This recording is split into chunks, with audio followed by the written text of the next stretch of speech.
Today on Seculo, the ACLJ files a major lawsuit against the Biden administration. Keeping you informed and engaged, now more than ever. This is Seculo. We want to hear from you. Share and post your comments or call 1-800-684-3110. And now your host, Jordan Seculo. I'm holding in my hands, for those of you watching on Facebook, Rumble, Periscope, wherever you may be watching, YouTube, and I want you to share this with your friends and family as the ACLJ has filed yet another lawsuit against the Biden administration, this time on our because of our southern border. The numbers just staggering. I will walk through again exactly where we are with those numbers, but first I want to tell you what we're doing. So following a court battle last year over an older Freedom of Information Act request by the ACLJ, we sent a new, refined, and more targeted set of FOIA requests to DHS, that's Homeland Security, CBP, Customs and Border Patrol, and ICE, regarding the various critical border issues like human trafficking and other humanitarian and security disasters the Biden administration's border policies have caused. Think about this, in just over a year into the Biden term in office as president. I mean, all of these. Now, two of those three agencies did finally respond. One did not, but they did not respond sufficiently in compliance with the FOIA law. Before I go through exactly what we're requesting, I want to update you on where we are on the border. Just staggering numbers. So in total, there were 178,840 encounters along the southwest land border in December. That's just in December. 178,000, almost 180. That's a 2% increase compared to November. So it keeps going up. Two Department of Homeland Security officials say that border officials are preparing for as many as 9,000 border arrests per day by spring. That is 63,000 arrests a week. And then where do those people get housed? Does another humanitarian crisis occur? Kids in cages, all those things that we've talked about before. And just for some perspective here, in July of 2021, that was the peak of last year's rise at the border, daily migrant arrests averaged around 6,500. So we're talking about a significant increase. That was bad enough, but up to 9,000. I want to go right to Andy Economou, Senior Counsel with the ACLJ, because Andy, alone, just dealing with 9,000 daily arrests at one area, one part of our border, and then having to process those individuals and decide who gets returned, who has to stay in custody. This is a disaster in the making. It's already a crisis at our border, and this is another disaster coming our way. It is a disaster, Jordan. When you imagine that you're talking about 9,000 arrests per day, 63,000 arrests per week, that's the size of small towns and counties throughout America. I mean, 9,000 people a day being arrested. It's not 900. This is 9,000 coming out for an average of 60,000. Multiply that by 52 weeks in a year, and you've got a figure that is beyond belief. But that is what's happening in our southern border through these errant policies of the Biden administration. It's shameful. It's not consistent with their policy of the border being, as they say, inviolable, which means sacred. It's busting all our border policies to shreds. Imagine this, folks. This is the number that they think they can apprehend, 9,000. How many people are not going to be apprehended? How many people are going to be the, quote, gotaways, as DHS calls them?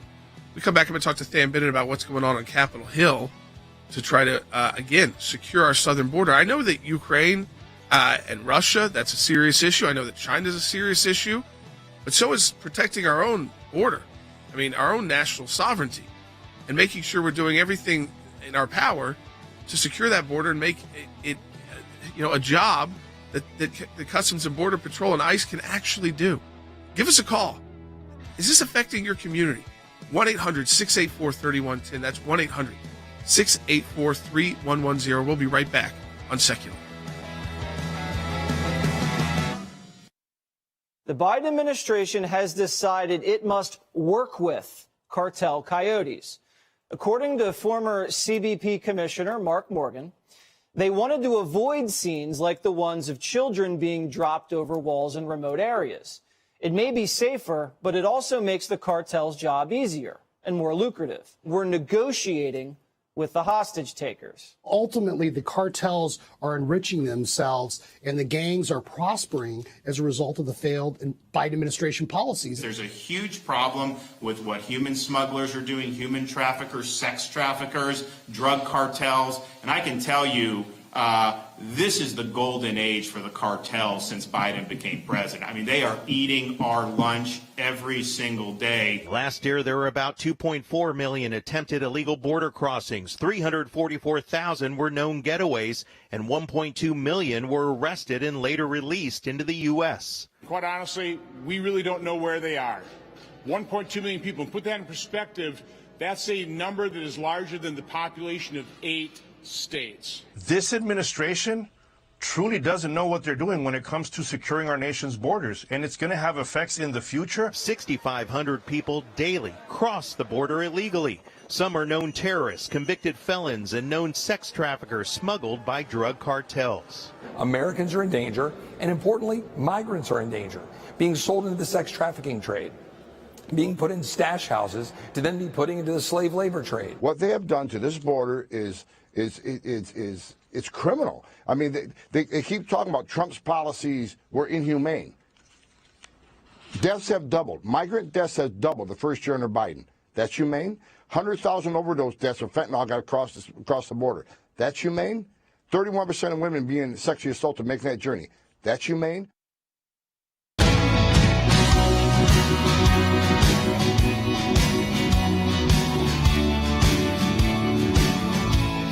All right, welcome back to Seculo. Again, we're taking your phone calls because this crisis at our border, it's just continuing, and the Biden administration is trying to let you know it's going to get worse. It will go from 6,000 or 6,500 arrests per day, which was already huge last spring, to what they're predicting is 9,000. 9,000 arrests per day.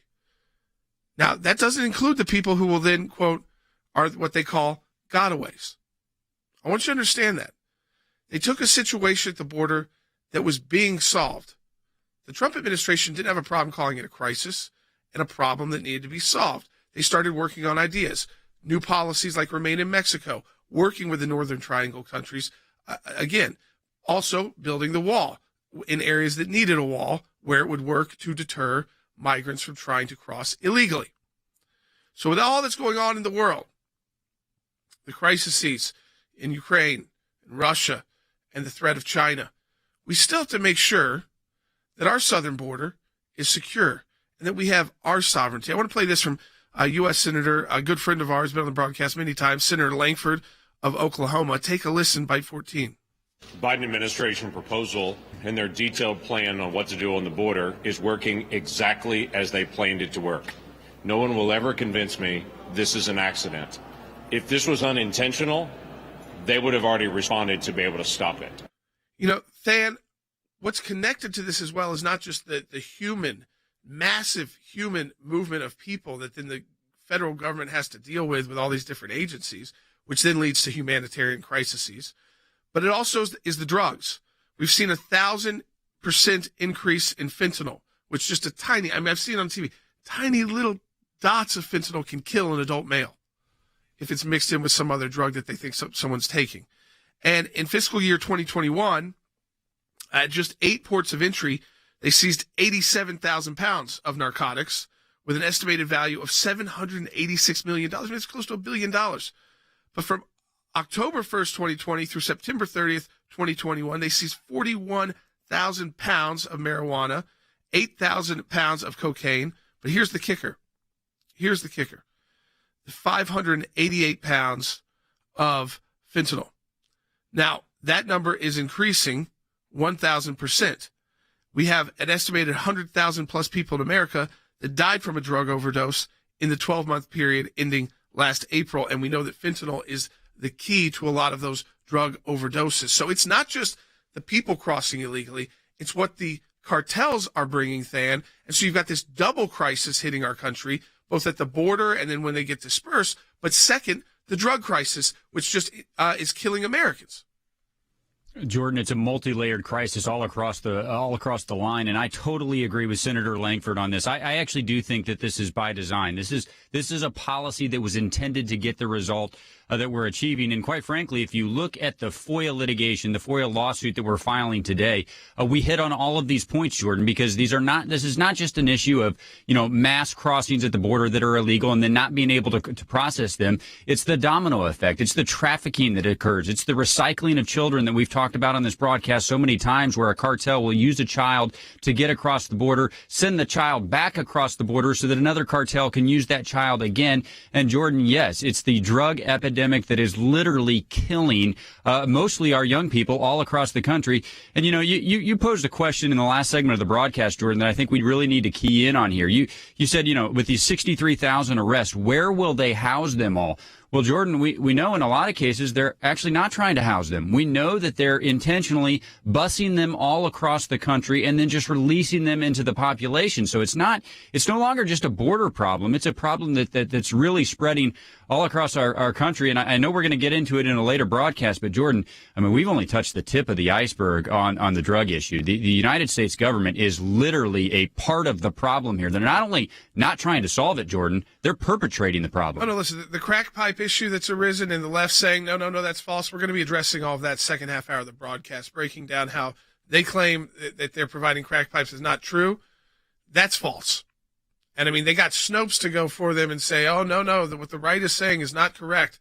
But then I'll just read to you from Snopes in the second half hour of the broadcast, because this all works together. The fentanyl gets here because of our porous southern border. Same way the people get here illegally. It creates dual crises because Americans are dying because of drugs laced with fentanyl, and the fentanyl is coming over because of our porous southern border.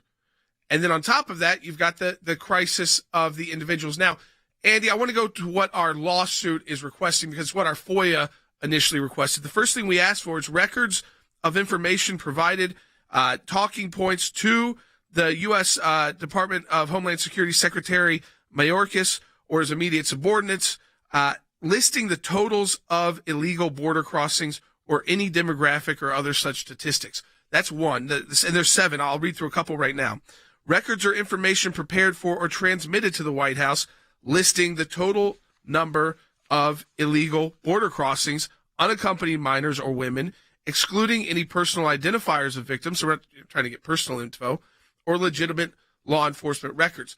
We want to know if these numbers are even correct, and if it could be worse. That's right, and it probably is, and that's what we are seeking to find in our Freedom of Information Act litigation, as we always do at the ACLJ. We have now focused and refocused and refined our lawsuit, I should say, to find out exactly what kinds of things are happening at the border with the crossings, the unaccompanied minors, women, regarding the issue of human trafficking or exploitation of women and children. We've asked for that information, and we want to protect the unaccompanied minors and women from trafficking. What are you doing, Biden administration, to protect them from doing that? And other things that we're asking for in the litigation is why they discontinued Operation Talon, which was so successful under President Trump, and other things of this matter. But mainly, it is a porous border, and with a porous border, you have the drugs coming in, as Than went over and you went over earlier in the program. They're just pouring in by the truckloads. I want to play this bite. A reporter talked to Senator John Cornyn. He said he had bipartisan legislation to address this. Take a listen. The White House just ignoring it. Republican Senator John Cornyn says he reached out across the aisle to help. He and several Democrats co-sponsored the Bipartisan Border Act. And the White House response? The Biden administration has shown zero interest in that or any other solution. Zero interest. Than, bipartisan solution, and you've got Senator Cornyn, top-ranking Republican in the U.S. Senate. It was from Texas, so knows this crisis very well. And even when it's bipartisan, they have zero interest in those solutions.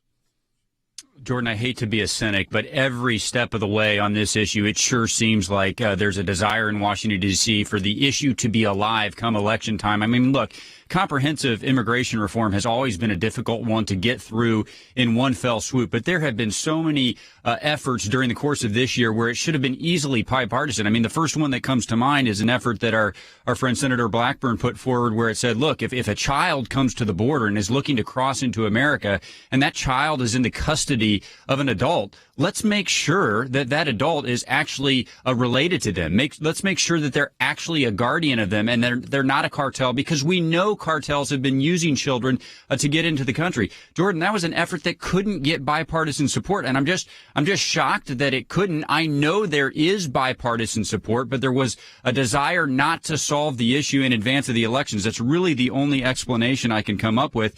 And the other one I would just put out to you, Andy alluded to this just a minute ago, but Operation Talon, this effort that the Trump administration had to say, we know there are sex criminals illegally present in the United States. That is going to be a priority for us to find them and for us to ship them back. Jordan, that program, Operation Talon, it was disbanded by the Biden administration. I cannot think of a legitimate reason to disband an effort like that. If there is something that is a higher priority than removing a sex criminal who is illegally present in the United States, Jordan, I'd love to hear what that is. So in our FOIA, as Dan said, we focus on 7 things. I told you the first 2. Here's the third.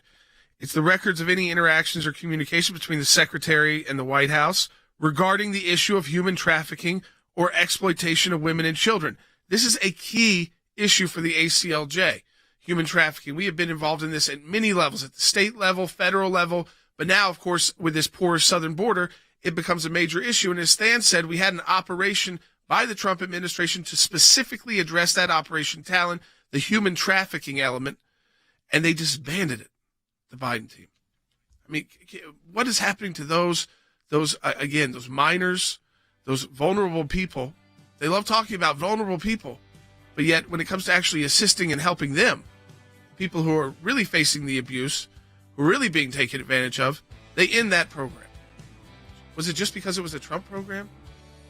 Maybe, or do they just want to totally make Customs and Border Patrol and ICE completely ineffective and unable to do their job? There's 4 more points we get into in it. We're going to get back to that as well. I want to ask you this question, too. I know it's a personal question, but is this drug crisis affecting your families? You don't have to get into personal details, but we hear about the numbers, so I want to hear from you because it affects every community. It doesn't matter if you're poor or rich, white or black. 1-800-684-3110. Give us a call. Because of the support of every member of the ACLJ, one of the practice areas that we've been able to develop is Freedom of Information Act requests, or FOIA requests. It's thousands of pages of paper, and in those thousands of pages of paper, you usually find a nugget. The goal here is to gather the puzzle pieces. Sometimes you don't know which ones will be important until they become important. Government agencies acting out of control. We have exposed that in our FOIA litigation, and we do that every day that we bring these cases. It is your statutory right as an American citizen to have access to documents that reveal how the government is functioning, how your government is functioning. Do you remember the Iran deal? There was a video about what took place on that deal, and it was edited. And the edit took out the key part of what was going on. State Department, White House, editing videos to keep it from the American public. How do we know? Because our FOIA litigation got that document. We took it to the IRS. No one ever does that. And because of it, it's a very weak government agency that used to be the scary government agency. What the IRS was doing was violating the Constitution and statutory law. Because of the litigation we engaged in, it's a different agency. They can't do what they were doing before. And they've been hiding behind in the shadows. These FOIAs bring them to light. And all of this information came because we went to court to get the information. Many times when we make these requests, the requests actually end up in court as the bureaucracy fights back to withhold the information. But that's okay because the law is on our side. We are entitled to the information that is in these requests that we have made. We've got the declassified list of Obama administration officials who started asking to unmask. How was our government operating? What were they driving at? What was their agenda? What was their motive? The picture that it paints is one of terrific abuse. Those of you that support the ACLJ, this is what it's all about at the end of the day. Think we haven't been on this, folks? We've been on it.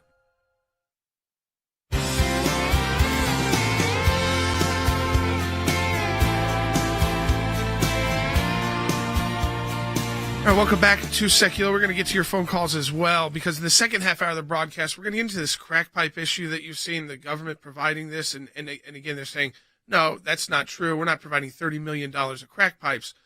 Well, yeah, it's in a program that's providing also needles and other items so that, again, instead of stopping the flow of fentanyl and illegal drugs at our southern border, we are providing actual drug users the devices to use. And this is at a federal level. And the way that it's couched in racial terms, to me, is also disturbing, because it's as if that's the only communities dealing with it. And let me just say, we all know that's not true. We all know that the flow of illegal drugs that are killing Americans is not a black issue. It's a black and white and all Americans. It's rich and poor. It's affecting all families. And that's why I asked you to start calling in now if it's affected your family. You don't have to share a lot of personal details, but just has it had an effect on your family?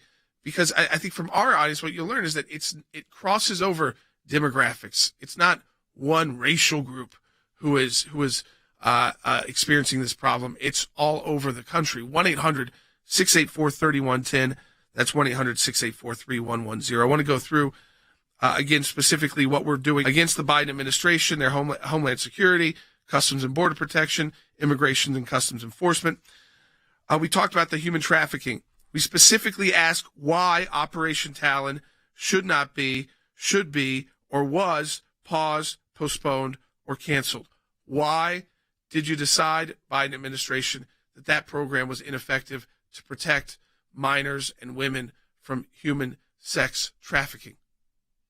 Why on earth? Like Stan said, he can't come up with any explanation. So that's what we're asking for. Why did you do it?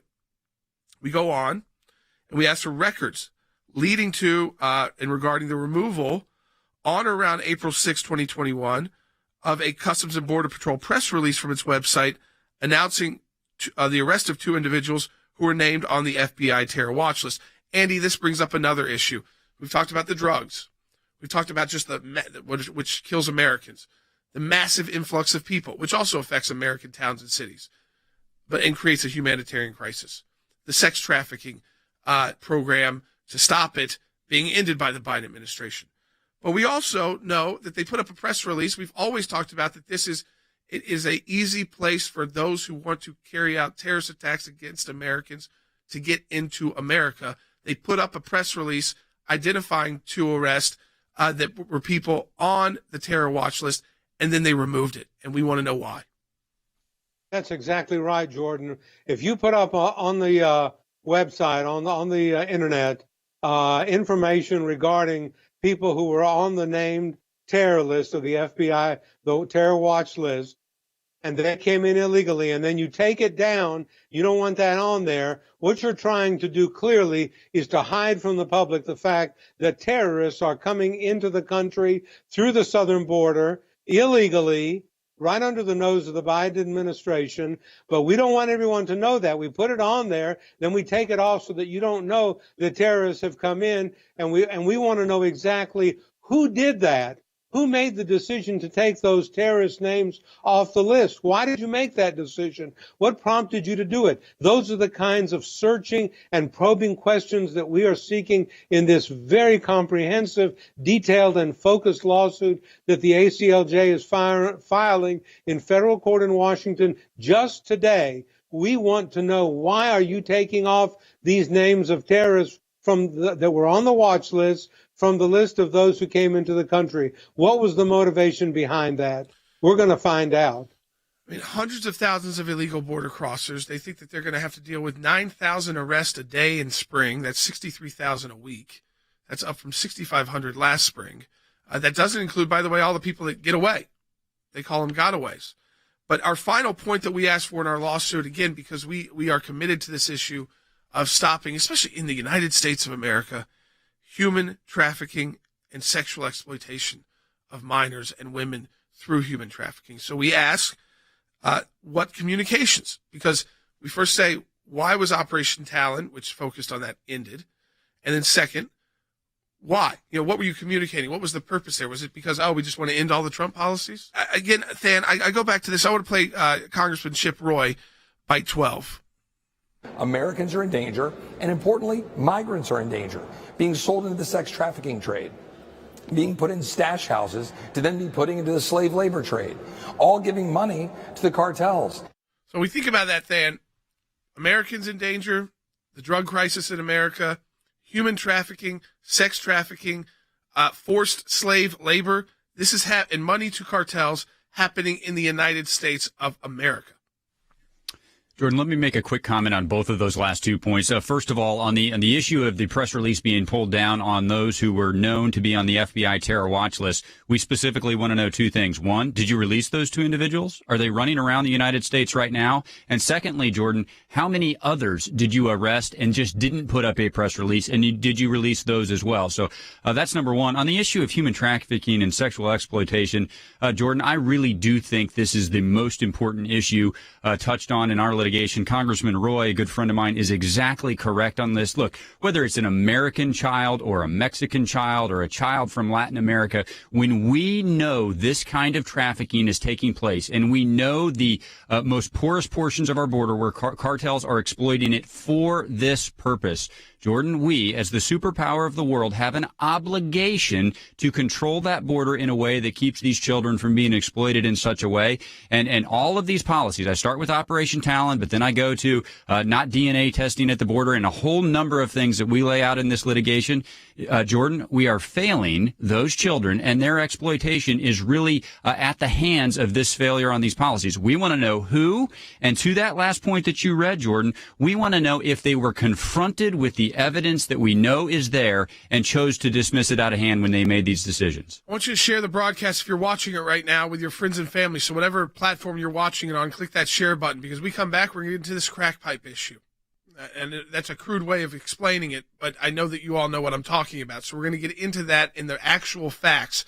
But I wanted to take a moment just so you understand the scope of the ACLJ's work, and we're going to get to your phone calls as well, how this illegal drug epidemic, especially because of fentanyl, is affecting your communities, your family.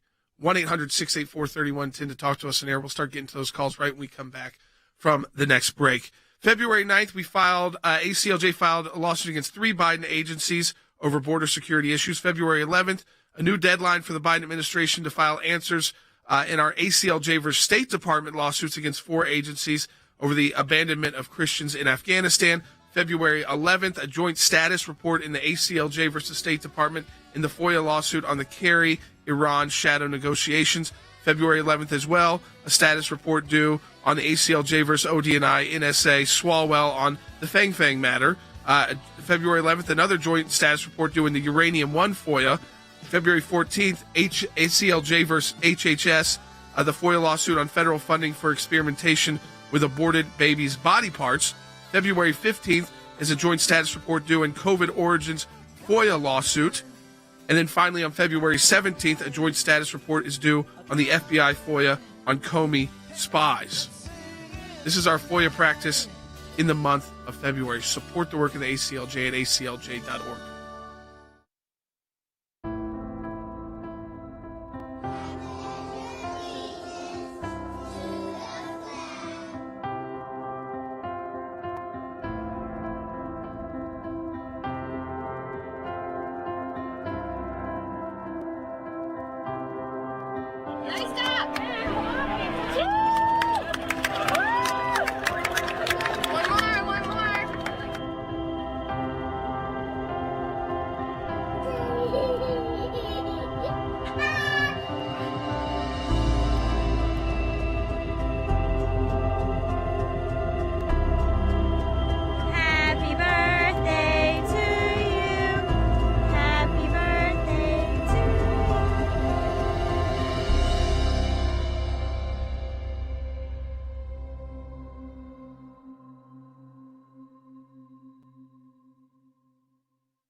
keeping you informed and engaged.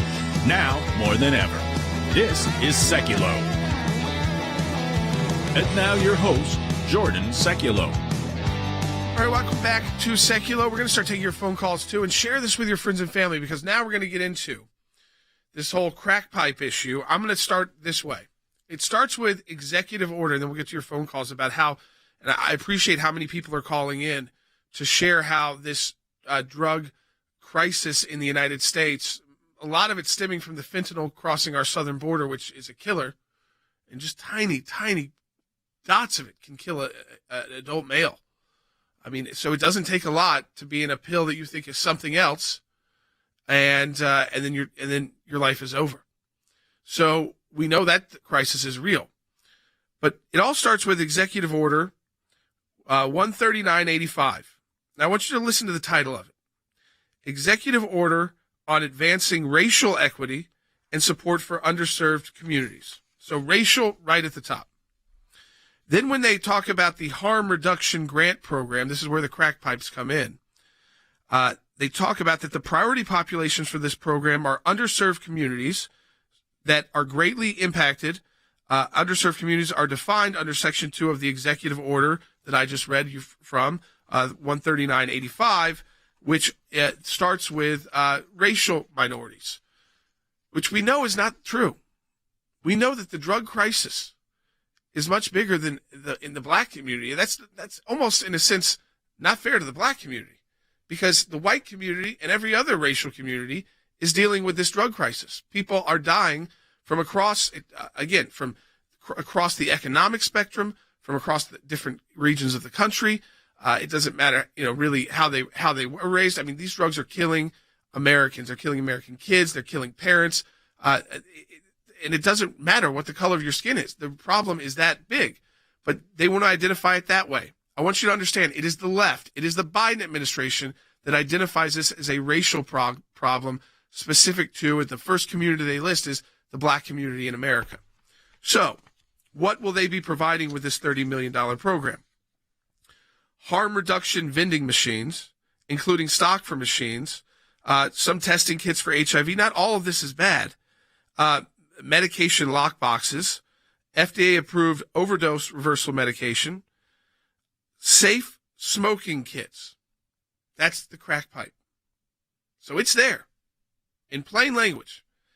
And not only is it the kits, also the supplies.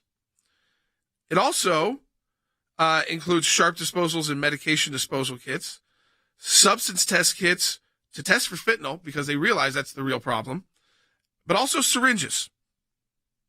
So they're going to say, inject it, smoke it, we'll take care of you because we know you could die from this, instead of focusing the resources. Again, you can help people.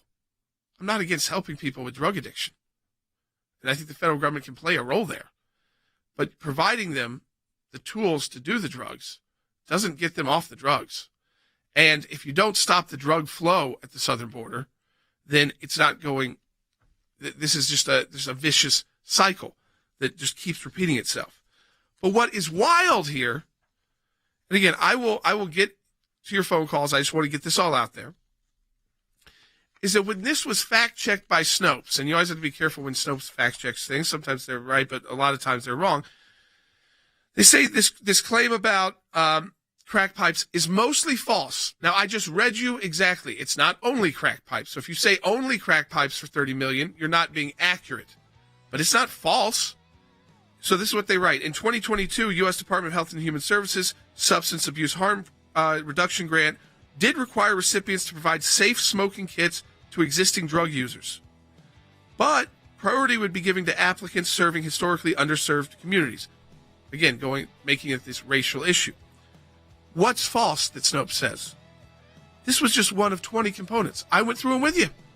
I'm not trying to hide those. Of the grant program, and far from its most prominent. The purpose of the program was to reduce harm and the risk of infection among drug users, not to advance racial equity. Now listen to this. Not to advance racial equity, although that was a secondary consideration. So Snopes, what did I say before I read your piece, calling this false? That was false. We'll be right back on Secular. The Biden administration allocating $30 million to distribute crack pipes to drug addicts, all in the name of racial equity. HHS telling the Washington Free Beacon these kits might include pipes for smoking crack and meth. Now, a spokesperson for the Health and Human Services Department told the Washington Free Beacon that these kits will provide pipes for users to smoke crack cocaine, crystal methamphetamine, and any illicit substance, and that the department would prioritize applicants in underserved communities as defined under one of President Biden's executive orders. There's no way that anybody could walk outside in any kind of a city in the United States right now, look around them and say, what this country needs is more tolerance for drug addiction, that these people who are drug addicts you see in the street are being properly served. I was reading that, and it seemed like it was absolute parody. This is Senator Blackburn's letter to HHS asking for some answers by March 1st. She says Code Title 21, Section 863 makes it, quote, unlawful for any person to sell or offer for sale drug paraphernalia, to use the mails or any other facility of interstate commerce to transport drug paraphernalia, or to import or export drug paraphernalia. She says, is the administration authorizing the distribution of pipes? That needs to be clarified by the government, and that's why they need to answer the question. You're basically having the government involved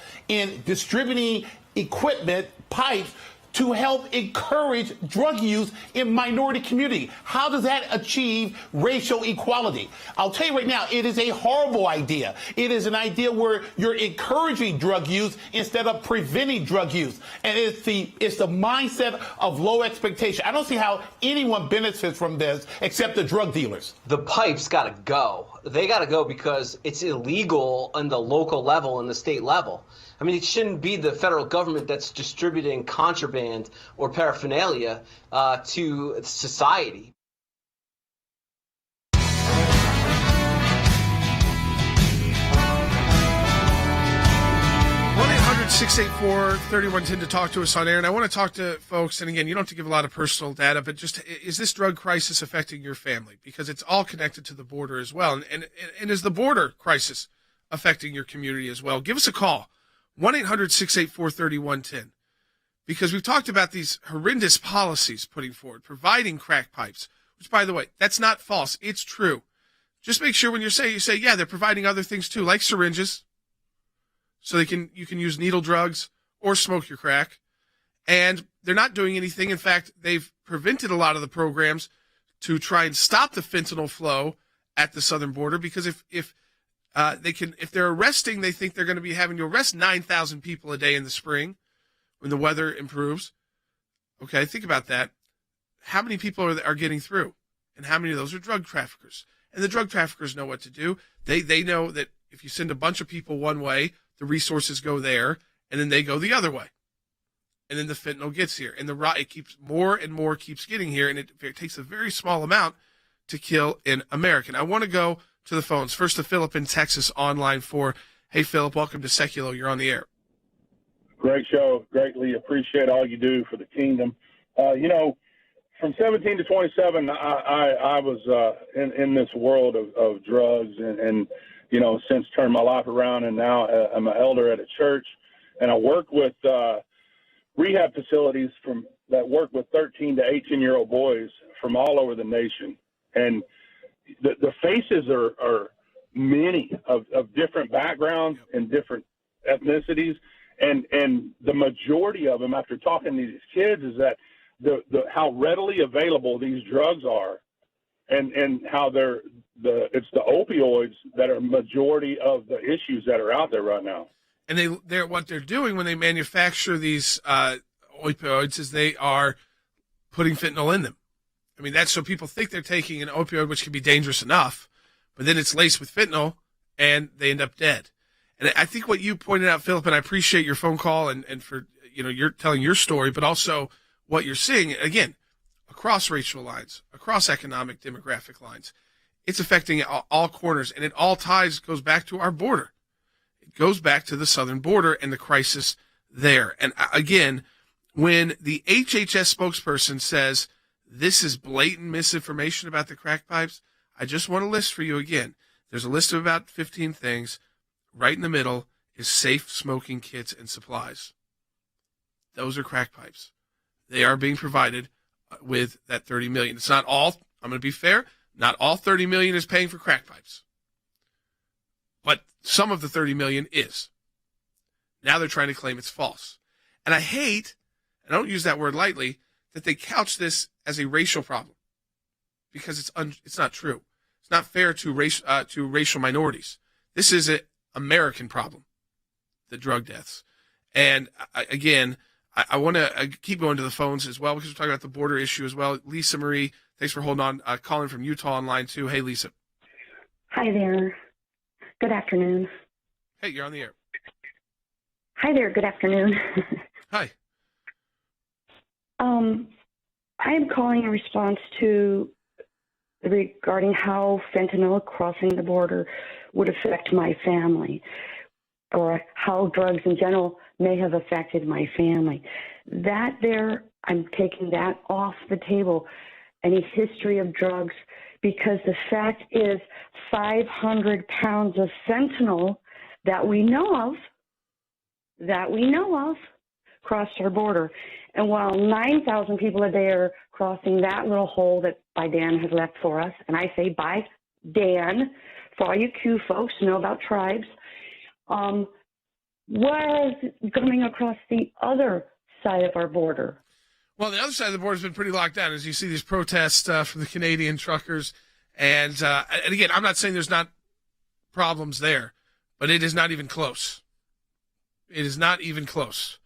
And when you talk about 500 pounds of fentanyl, it's not like other drugs. It takes tiny, teeny, tiny amounts to kill people.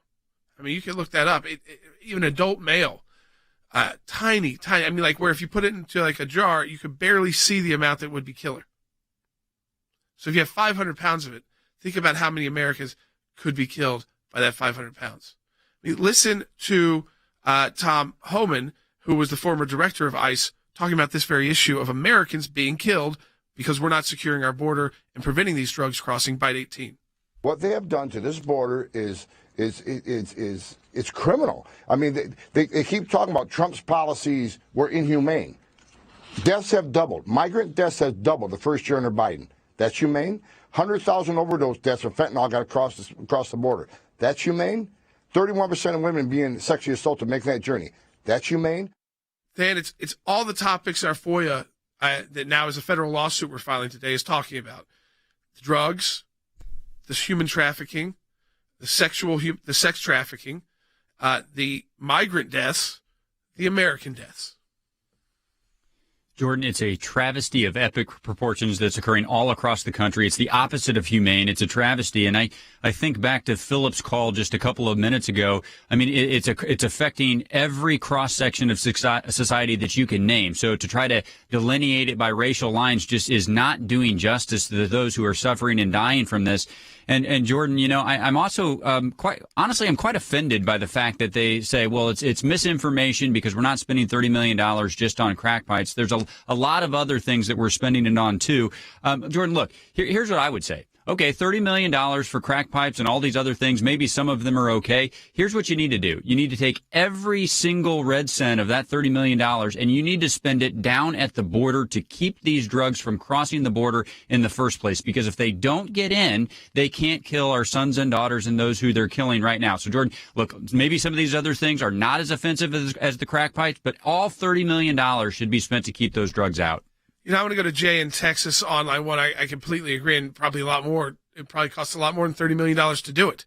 But you have to be committed to do it. The Trump administration was. They've undone all those policies. Jay in Texas on line 1. Hey, Jay. Hello? Yep, you're on the air. Oh, no, I'm Jerry. Oh, hey, Jerry. Hey, bud. No, I just want to say I live in San Antonio, Texas. Yep.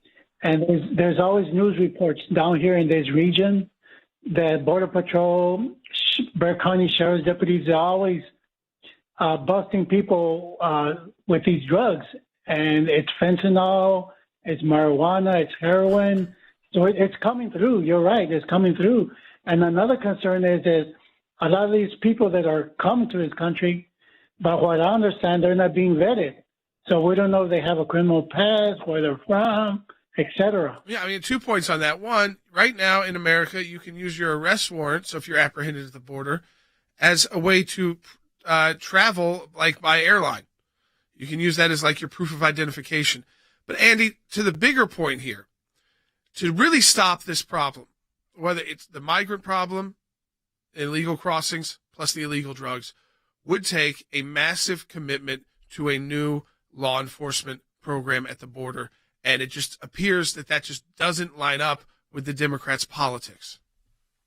It does not, Jordan. You are absolutely correct. It is not consistent with the Biden administration's policies to have drug interdiction at the border. And the result is we have wide open borders. And I want to say that I am appalled and I find it abhorrent that this executive order says to promote racial equity. We're going to the African American communities and we're saying to them, as if they're the ones that are really the prime offenders, which is false, which is totally false. And we're saying we're going to, for example, give you a crack pipe so that you can use it and safely use it, because that is what we think is the appropriate remedy here. In other words, it's like giving an alcoholic a drink of liquor and saying that's going to help you out because this is a higher quality bourbon than the kind you've been drinking. So you drink this. All that does is exacerbate the problem and make it worse for the drinker, in this case, for the drug user.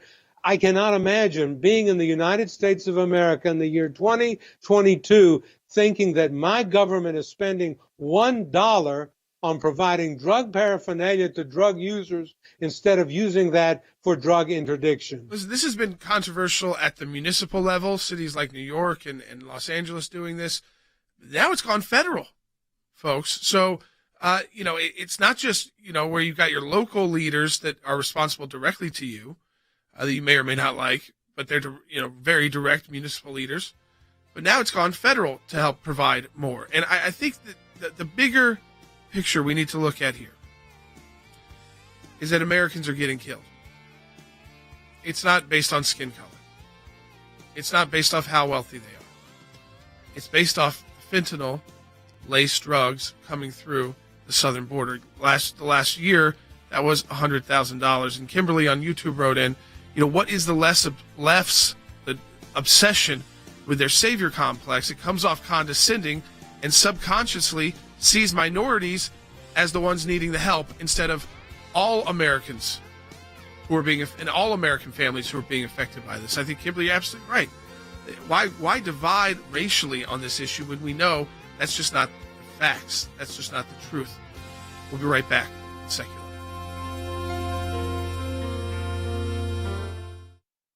In my time in service, both as the CI director and the Secretary of State, I watched the good work that the ACLJ was doing here in the States and all across the world. The ACLJ's work at the UN, overseas with the European Court of Justice, is incredibly important. We have on our team lawyers, non-lawyers as well, that are policy experts. They're all engaged in foreign policy issues. We have been focused on protecting the nation state of Israel, particularly before the United Nations.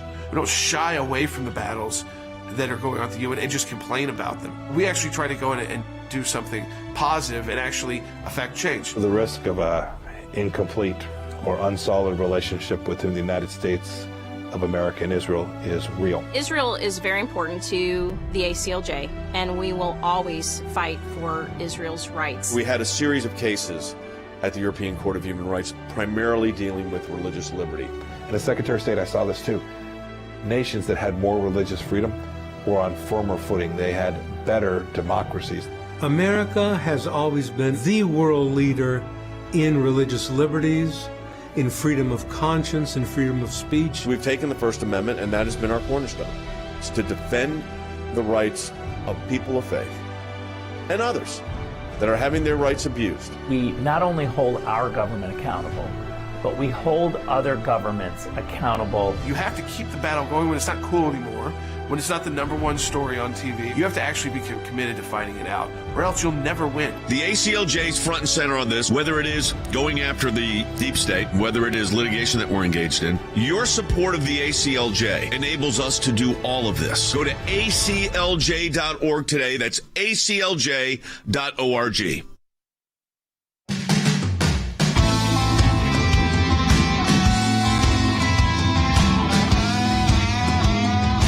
Welcome back to Secular. We're going to continue to take your phone calls at 1-800-684-3110. I appreciate those of you who have called in and shared how this drug crisis has affected your families, your communities. And it's all, again, ties to how we started this show with the southern border into this crack pipe issue, which the left has tried to say, no, that's not true. And how they're saying it's not true is, well, don't just say the money's going to crack pipes. It's also going to needles.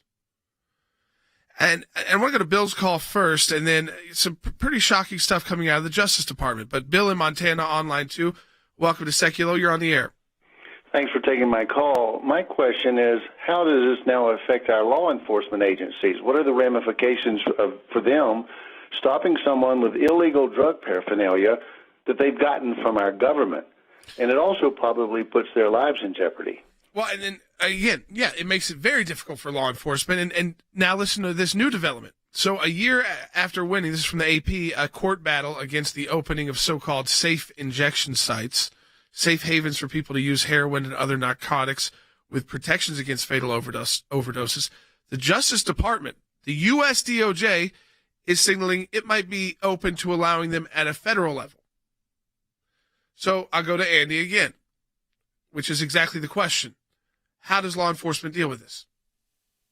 Well, law enforcement doesn't deal with it by encouraging the use of heroin and crack pipes and going to places to get these kinds of materials for use. You are overwhelming law enforcement. You are undermining law enforcement. The Biden administration's policies are harming law enforcement.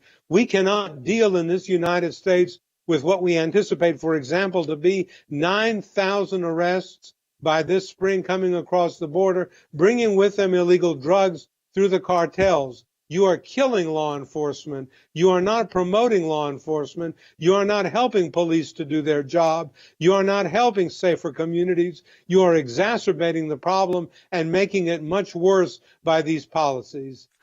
You know, I mean, when I look at it, Than, as well, and I'm not getting into this to be nasty politically, but the president has had his own family members, one of them, deal with this. So when they couch it in those racial terms, if the son of a president of the United States has had issues with these kind of illegal drugs, crack pipes, you would think they would be a little more careful where they said this is a black problem.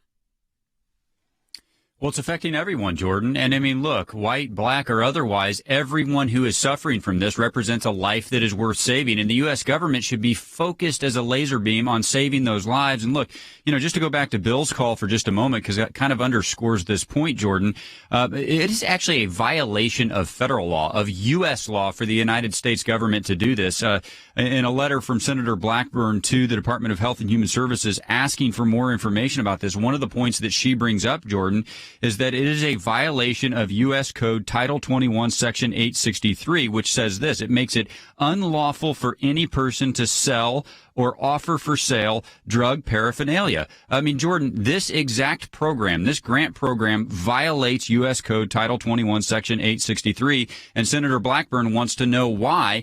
First of all, they shouldn't be violating the law. But, Jordan, when people of every cross-section of society are dying from this, the U.S. government should care about every one of those lives, regardless of what race they are.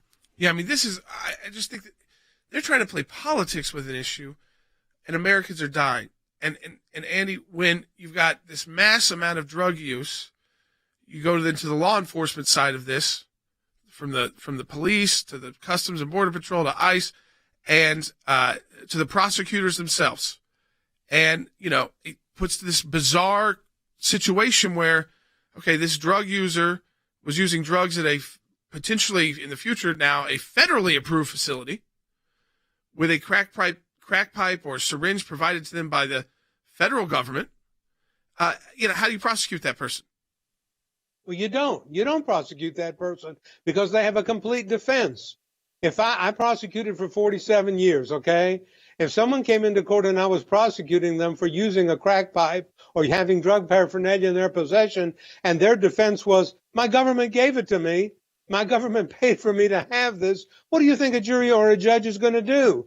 They gave it to me. They encouraged me. They promoted this. They violated the law. Now you're coming after me because I used what the government provided for me? I'm not going to get very far in court. This hamstrings prosecutors. It destroys drug prosecutions in the United States. It undermines the whole process of drug law enforcement that we have been prosecuting for decades and decades in this country. Undermines it and destroys it. Sarah on Facebook writes that I can't believe they're providing drug paraphernalia instead of therapy, counseling, and rehab. I'm sure there are some federal funds going to that as well.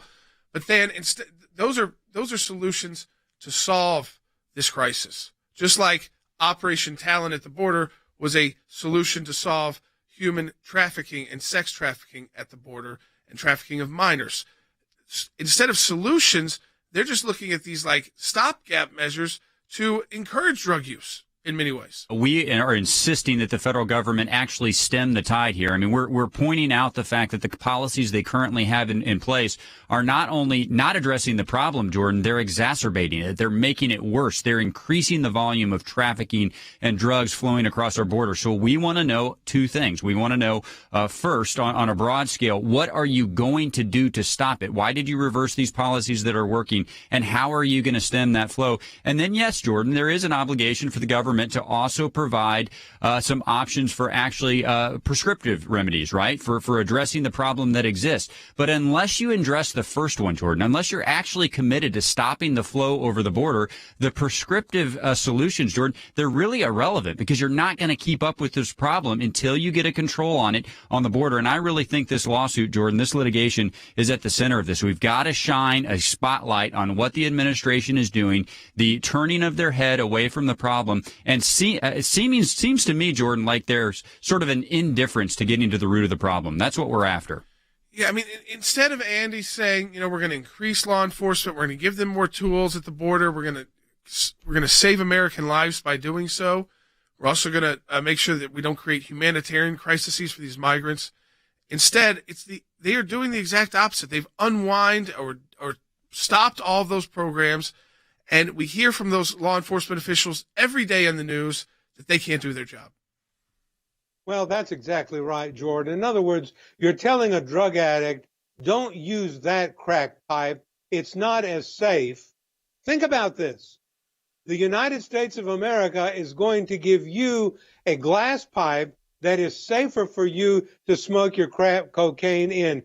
Don't use that syringe. We're going to give you a better syringe so that you can inject the fentanyl and other substances into your body.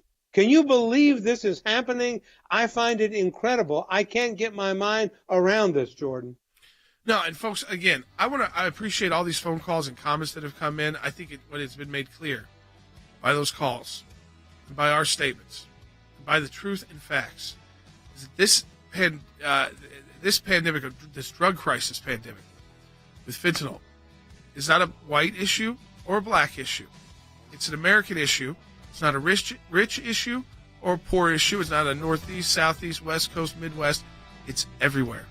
And it's affecting American families. 100,000 people died because of that fentanyl just last year. And they think that the numbers of people coming across the border are going to increase from 6,500 to 9,000 a day of people they can actually stop. And when that happens, the drug traffickers go to the other areas to get the drugs across.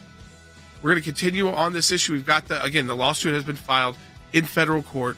Support the work of the ACLJ financially at aclj.org.